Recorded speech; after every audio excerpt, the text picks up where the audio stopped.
መናገር የሌለባችሁን ነገር በመናገራችሁ የምትከፍሉትን ዋጋ በጸጋ ተቀበሉ። ምክንያቱም ሁሉም ነገር ለሰዎች የሚነገር ስላልሆነ። ንቀትም ሆነ ክብርን መነፈግም የሚጀምረው ከዚሁ ነው። ሰው ምንም ያህል ወዳጃችሁ ቢሆን፣ ምንም ያህል ቀርባችሁ ቢሆን፣ ስለእናንተ ግን ማወቅ የሌለበት የህይወት ክፍሎች አሉ። ገደብ የሌለው መታወቅ ለአላስፈላጊ ንቀት ይዳረጋል። ስለዚህ ምን ለማን ይነገራል የሚለውን ማወቅ ትልቁና ቁልፉ ጥያቄ ነው። ሁሉም ነገር በምክንያት በሆነበት ዓለም ውስጥ ሁለት ጆሮና አንድ ምላስ የተሰጠን ለምን እንደሆነ ብንጠይቅ አነሳሳትም። መልሱም ግልጽ ነው። ተፈጥሮ ራሷ ብዙ ማዳመጥንና ትንሽ መናገርን ትደግፋለች። ስለዚህ ዛሬ ከኔ ጋር ሁሉም ሰው ስለእናንተ ሊያውቀው የማይገባ የግላችሁ ሚስጥር መሆን ያለበትን 7 የህይወት ክፍሎች ነግራችኋለሁ። መልካም ልብ ካላችሁ ላይክ በማድረግ ይጀምሩ። እስካሁን ለዚህ ቤተሰብ አዲስ ከሆኑ ሰብስክራይብ በማድረግ ቤተሰባችን ይሁኑ።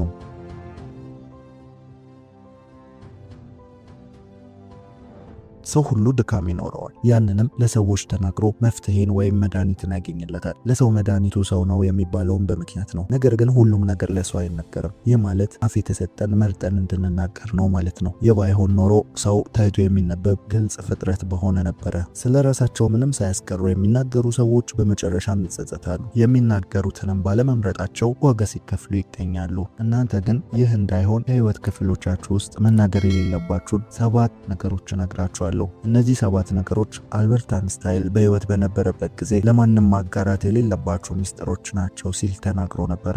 አሁን ወደ 7ቱ ለማንም መናገር ወደሌለብን ሚስጥሮች እንሄዳለን። አንደኛው ለማንም መናገር የሌለብን አሸናፊ የሆንበትን ሚስጥር ነው። አሸናፊ የሆናችሁበትን ሚስጥር መናገር የሌለባችሁ ያ የእናንተ ቁልፍ ስለሆነ ነው። ጥንካሬያችሁን አሳዩ እንጂ አትናገሩ። ምክንያቱም ጥንካሬያችሁ ምንጭ አለው። ማንም ጠንካራ ሰው ደግሞ የሚጥለው ሌላ ነገር አለ። የመጽሐፍ ቅዱሱ ሳምሶን ጠንካራ ሰው ነበረ። ጥንካሬውም ይታይ ነበረ። ነገር ግን ጥንካሬው በፀጉሩ እንደሆነ በተናገረ ጊዜ ያኔ ጥንካሬውን ተነጠቀ። ስለዚህ የጥንካሬያችሁን ምንጭ ወይም ጥንካሬያችሁን አትናገሩ። ይህ ለጠላቶቻችሁ የማጥቂያ መንገድን መክፈት ነው። እንዲሁም የስኬቶቻችሁን ምንጮች ወይም ስኬታማ የሆናችሁበትን ነገር አትናገሩ። ይህ ማለት ለሌሎች አታበረታቱም ወይም አትረዱም፣ አታግዙም ማለት አይደለም። ነገር ግን ለስኬት ያበቋችሁን እነዛ ሚስጥሮችንም ማጋራት ተገቢ አይደለም።